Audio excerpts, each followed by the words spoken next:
How are you guys doing with AI now with the wow factor marketing? Is it helping? Do you feel it's supporting what you do, or are customers? Is it helping your customers? I mean, Yeah, in a big way. In a big way.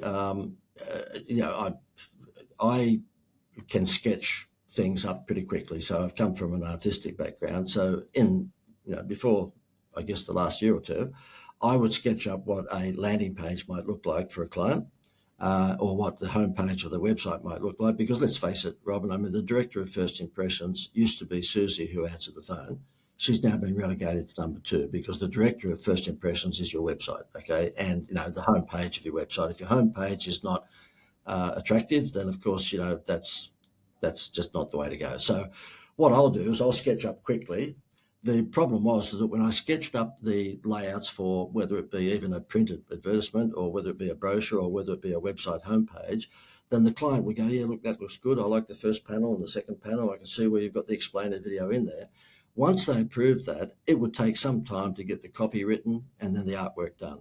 When I say, well, it's still pretty fast, but it might be in the course of a week, okay? Much faster than the bearded hipsters website designers, that's for sure. Now, that's done in an hour. So therefore, I will be on a Zoom call with them. I will say, look, you need a landing page. I will sketch up that landing page because I know what to put in the first panel, the second panel, the third panel, and so forth. I will then give that to AI, and I will brief AI on what sort of business this is and what sort of copy should be there. And I get the copy for the landing page and the artwork. So you wouldn't want to be a graphic artist these days, nor would you want to be a copywriter. That's all done in the space of an hour. I then email that to the client, and their heads explode. They think I'm David Copperfield. And if it happens to be a client that's in my baby boomer age group who might not be AI savvy, then I don't bother telling them it came from AI. They really do think that I'm a magician.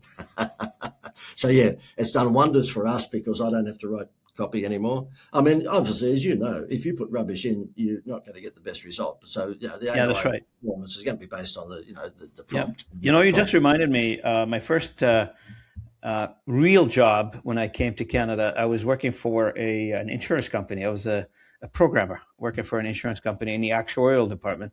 I was an actuarial analyst for the company, and I was able to do anything really using programming code, etc. So the name, the Lebanese magician, spread around. And I prefer the Copperfield, though.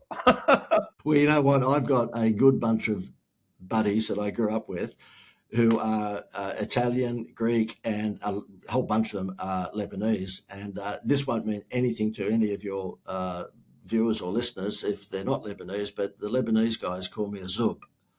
Oops. Yeah, that's not a good thing, is it? Basically, yes. Okay, it means in a deeper insulting way that you are an idiot. Oh my goodness. Yeah, they use it in a jokingly way. Like they don't mean anything by it, but yeah.